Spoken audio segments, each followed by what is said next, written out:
Break के बाद एक बार फिर आप सभी का बहुत स्वागत है। नमस्कार, मैं सोनाली और आप देख रहे हैं केकेडी न्यूज। रुक करते हैं कुछ खास खबरों की ओर। पहली खबर पर नजर डालते हैं। ये खबर उत्तर प्रदेश के जनपद फिरोजाबाद से है, जहां इस्लामिक सेंटर के आलम मुस्तफा के द्वारा पैगंबर मोहम्मद साहब के खिलाफ दिए गए आपत्तिजनक बयान के दोषी के खिलाफ सख्त कार्रवाई की मांग की गई है, जिसके बाद डीएम रमेश रंजन साहब और एसएसपी सौरभ दीक्षित साहब के माध्यम से भारत की महामहिम राष्ट्रपति और महाराष्ट्र के मुख्यमंत्री को ज्ञापन देकर के अहमदनगर के रामगिरी महाराज द्वारा पैगंबर मोहम्मद के खिलाफ दिए गए आपत्तिजनक और भड़काऊ बयानों की कड़ी निंदा की गई है और उक्त व्यक्ति के खिलाफ तुरंत कार्रवाई की मांग की गई है। इस अवसर पर उलमाए शहर फिरोजाबाद ने कहा कि इस तरह के बयान मुसलमान के धार्मिक भावनाओं को गहरी चोट पहुंचाते हैं, क्योंकि कोई भी मुसलमान अपने पैगंबर का मामूली अपमान भी बर्दाश्त नहीं कर सकता। आज ज्ञापन दिया है, किस संबंध में ज्ञापन रहा? आज आप सब लोगों को मीडिया के जरिए से बात मालूम हो चुकी है कि इस वक्त जगह जगह पर ज्ञापन दिया जा रहा है और कार्रवाई की मांग की जा रही है। महाराष्ट्र के अंदर एक महंत है रामगिरी, उन्होंने अल्लाह के नबी सल्लल्लाहु अलैहि वसल्लम जो पूरी दुनिया के लिए रहमत बनकर आए हैं, उनके खिलाफ बुरे अल्फाज कहे और उनकी शान में गुस्ताखी की है। इसको लेकर मुसलमानों में बहुत ज्यादा गुस्सा है। हम उसी सिलसिले में राष्ट्रपति महामहिम से और महाराष्ट्र के मुख्यमंत्री के लिए ज्ञापन देने आए हैं, ताकि उनके खिलाफ सख्त कार्रवाई हो और हिंदुस्तान का जो माहौल है, पुरअमन माहौल, वो बरकरार रहे और यहाँ की गंगा जमनी तहजीब जो है वो बेकार ना हो। देखिए, अहमदनगर में रामगिरी महंत ने एक आप सल्लल्लाहु अलैहि वसल्लम की तौहीन की है और बहुत बुरे बुरे शब्द बोले हैं, जो किसी भी तरह से कोई भी मुसलमान, बल्कि मुसलमान नहीं, कोई भी इंसान उसको गवारा नहीं कर सकता।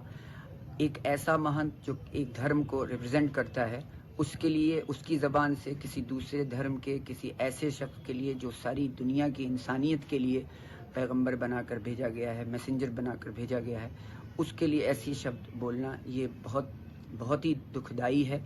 और उस पर किसी तरह की कोई कार्रवाई ना होना ये और भी ज़्यादा निंदनीय है कि हम इस वक्त वो अपनी गलती को भी नहीं मान रहा है। ये बात हम सब मुसलमानों के लिए, पूरे देश के लिए, पूरे मुल्क और पूरी दुनिया के लिए बहुत बड़ी बात हुई है। इसलिए आज हम यहाँ पूरे शहर और ज़िले की तरफ से सारे अवाम में गुस्सा है और इस गुस्से की वजह से आज हम ये मेमोरेंडम देने आए हैं। आज ज्ञापन दिया है, किस संबंध में ज्ञापन रहा?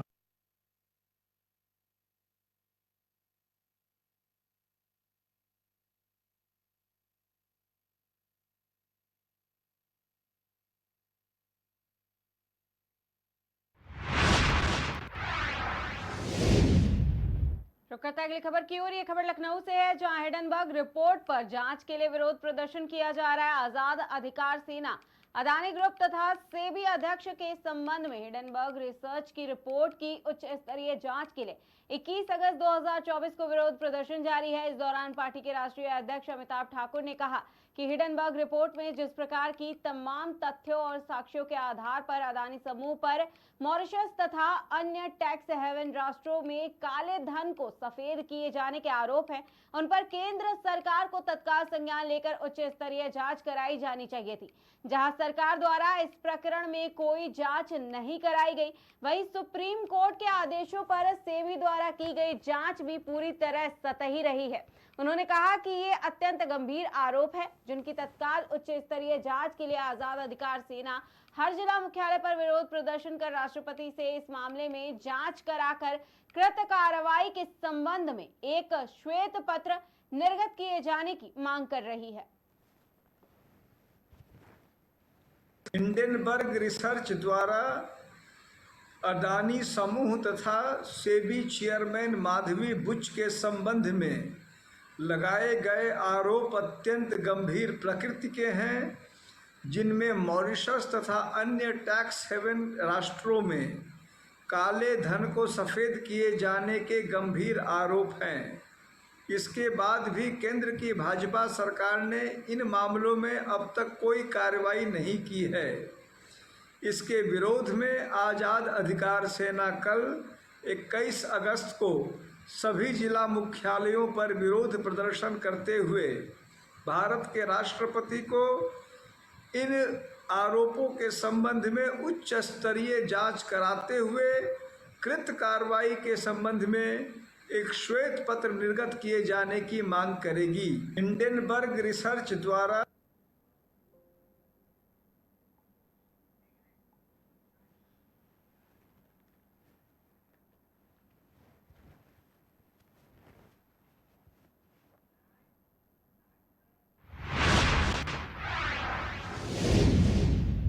रुक करते हैं अगली खबर की ओर। ये खबर फर्रुखाबाद से है, जहां 28वीं अंतर जनपदीय कानपुर जोन महिला पुरुष एथलेटिक्स प्रतियोगिता का जिला अधिकारी ने शुभारंभ किया है। पुलिस की खेल कूद प्रतियोगिता में जनपद फतेहगढ़, कन्नौज, झांसी, ललितपुर, औरैया, इटावा, जालौन, कानपुर नगर, कानपुर देहात की टीमें भाग ले रही हैं। मुख्य अतिथि जिला अधिकारी डॉक्टर वीके सिंह का पुलिस अधीक्षक आलोक प्रियदर्शनी ने स्मृति चिन्ह देकर के सम्मानित किया। इस दौरान जिला अधिकारी ने पुलिस कर्मियों को शपथ दिलाई है। वहीं जिला अधिकारी डॉक्टर वीके सिंह ने पुलिस कर्मियों का परिचय भी लिया है। जिला अधिकारी ने पुलिस की प्रतियोगिता में आए सभी खिलाड़ियों से कहा कि सभी खिलाड़ी बेहतर प्रदर्शन कर खेल भावना और टीम भावना से खेलें। वहीं Fatehgarh police line parade ground का ये पूरा मामला बताया जा रहा।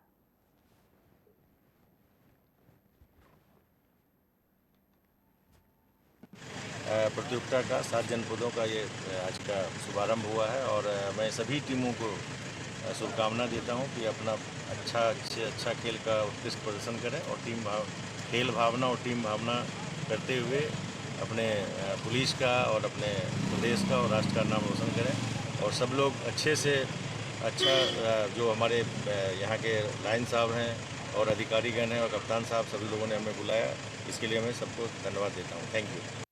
जो ब्रीफिंग्स का सिलसिला है पुलिस भर्ती को लेकर के कई ब्रीफिंग्स हुई है, उसमें आज पुलिस लाइन में फिर से की गई है। जिन लोगों ने भी अपने सेंटर को किया है, सेंटर को देखने के बाद यहाँ आए हैं, उनके क्या डाउट्स है, उन डाउट्स यहाँ पे क्लियर किया गया है। 12,000 से ज़्यादा अभ्यर्थी इस परीक्षा में भाग लेने के लिए आ रहे हैं, तो 10 पालियों में परीक्षा।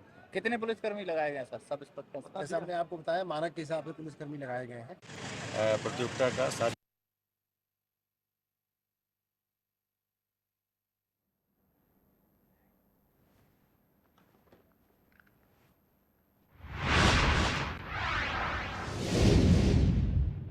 खबर की ओर। ये खबर भी फर्रुखाबाद से है, जहां फतेहगढ़ के जाहरवीर गोगाजी महाराज मेले में भव्य रूप से सजे निशानों को पूरी तरह श्रद्धा और आस्था के साथ उठाया गया है, जिसके बाद सांसद मुकेश राजपूत ने झंडे दिखाकर के निशानों को रवाना किया है। वहीं ढोलक की थाप के बीच नाचते गाते श्रद्धालु निशानों के साथ सीएमओ कार्यालय के निकट स्थित जाहरवीर गोगाजी महाराज मंदिर पहुंचे।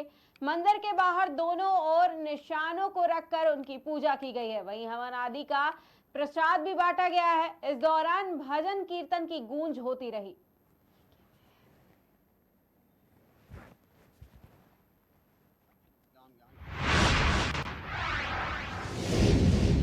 रुकता अगली खबर की ओर। ये खबर बस्ती से है, जहां बस्ती सदर विधायक ने भारत बंद को लेकर अपील किया है। बता दें, सुप्रीम कोर्ट के आदेशानुसार SC/ST आरक्षण में अपवर्गीयकरण एवं क्रीमी लेयर को लागू करते हुए अधिकार राज्य सरकार को दिया गया है। इसके विरोध में बस्ती में बड़ा विरोध प्रदर्शन किया जाएगा। इस दौरान उन्होंने बताया कि केंद्र सरकार एक विशेष संसद सत्र बुलाकर के सुप्रीम कोर्ट के निर्णय को निष्प्रभावित करे तथा आरक्षण को संविधान के 9वीं अनुसूची में डाले।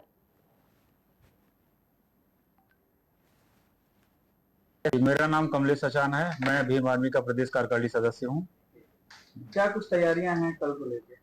देखिए, जैसा कि भीम आर्मी के राष्ट्रीय अध्यक्ष माननीय विनय रतन साहब का आदेश आया है कि विभिन्न स्थानों पे, विभिन्न जिलों में, पूरे प्रदेश में, पूरे देश में SC/ST के आरक्षण पे जो भी वर्गीकरण का सुप्रीम कोर्ट जी का जो आदेश आया है, जो उनका निर्णय आया है, इसको लेकर के संपूर्ण SC/ST समाज ने भारत बंद का आह्वान किया है, जिसके तहत भीम आर्मी भी उसमें अपनी सहभागिता निभा रही है और पूरे देश में भीम आर्मी के समर्थन से भारत बंद में हम साथ देंगे पूरा।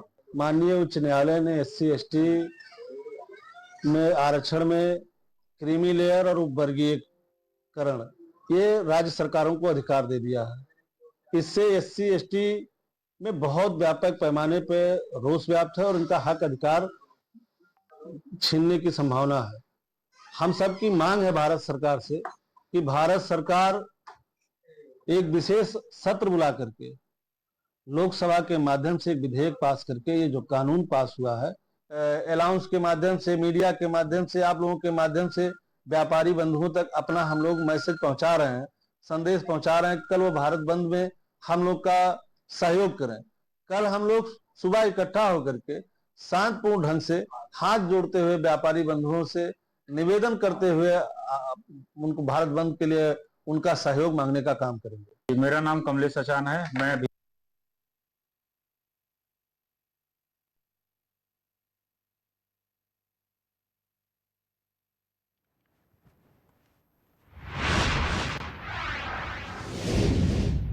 रुक करते हैं अगली खबर की ओर। ये खबर मध्य प्रदेश के देवास जिले से है, जहां छोटे से कस्बे कन्नौद से उमराद यात्रा पर निकले जत्थे का इंदौर शहर के रावनगर पहुंचने पर मुस्लिम समाज के लोगों द्वारा भव्य स्वागत किया गया। ये जानकारी अल मंसूर तैयबा टूर के संचालक सलीम बाबा मंसूरी ने दी है। उन्होंने बताया कि हर महीने उमराह के मुकद्दर सफर के लिए लाखों की संख्या में पूरे विश्व से जायरीन मक्का मदीना जियारत के लिए जाते हैं।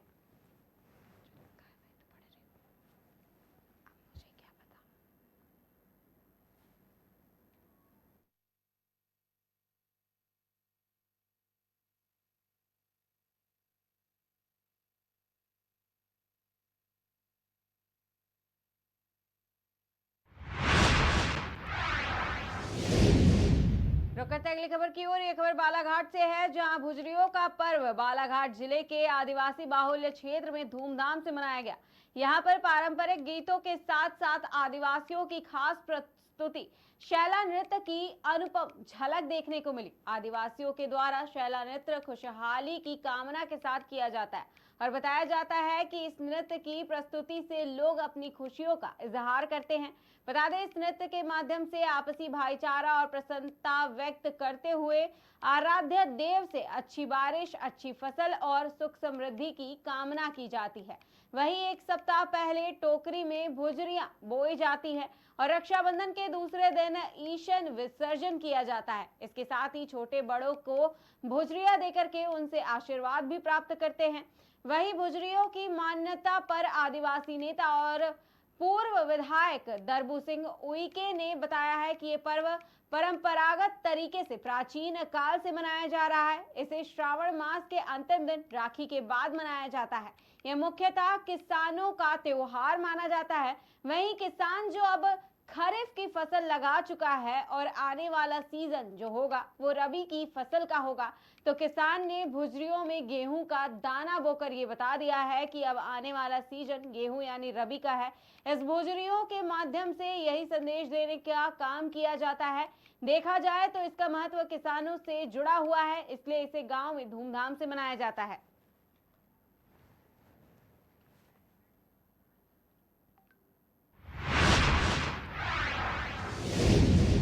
रुक करते हैं अगली खबर की ओर। ये खबर इंदौर से है, जहां एक बार फिर लुटेरी दुल्हन से जुड़ा हुआ मामला सामने आया। फरियादी पति द्वारा पूरे मामले में डीसीपी को कुछ शिकायती आवेदन प्रस्तुत किया गया है।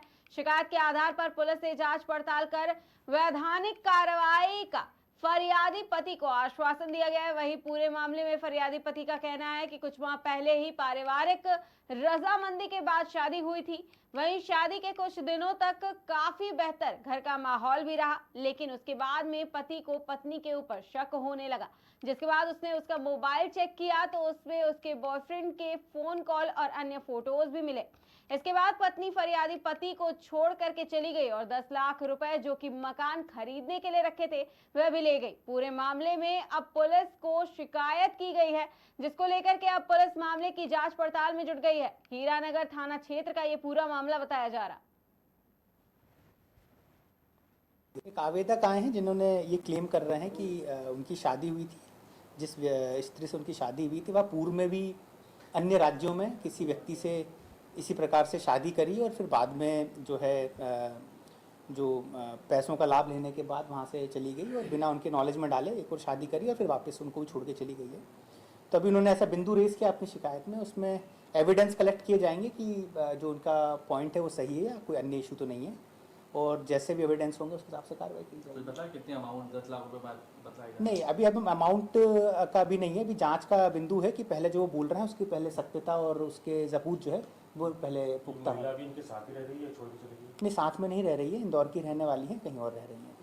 कितने और शादी? नहीं, इतनी डिटेल से भी नहीं, अब जांच पे बाकी बिंदु। एक आवेदक आए हैं जिन्होंने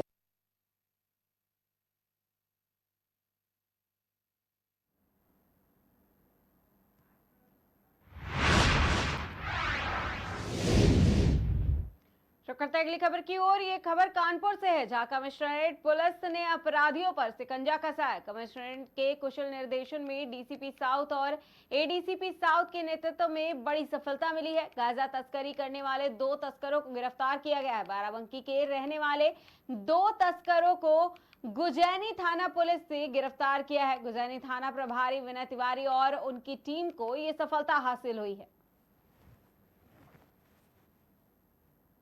देखिए, एसीपी नौबस्ता के निर्देशन में थाना गुजैनी पुलिस ने एक गांजा तस्कर गिरोह पकड़ा है, जो कि उड़ीसा से गांजा लाकर उत्तर प्रदेश राज्य के कई जनपदों में उसे सप्लाई करता था। इसमें लगभग 16 किलो 174 ग्राम गांजा इन 2 लोगों से बरामद हुआ है।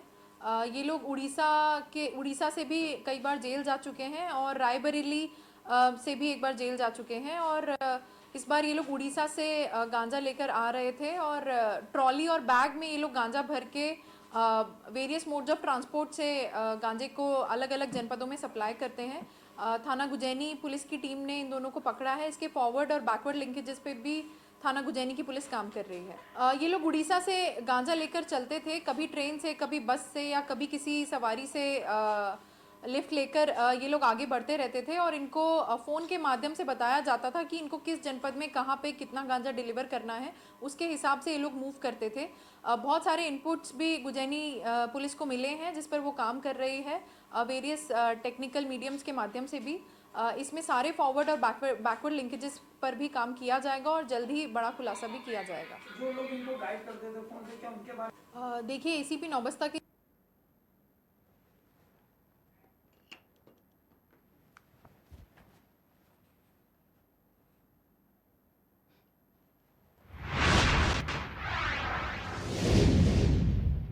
अगली खबर की ओर। ये खबर फर्रुखाबाद से है, जहां जिला अधिकारी एवं पुलिस अधीक्षक द्वारा कलेक्ट्रेट सभागार में बैठक की गई है। बता दें, उत्तर प्रदेश आर्ची नागरिक पुलिस भर्ती 2023 की परीक्षा के संबंध में ये बैठक का आयोजन किया गया है। इस दौरान मीटिंग कर संबंधित को आवश्यक दिशा निर्देश भी दिए गए।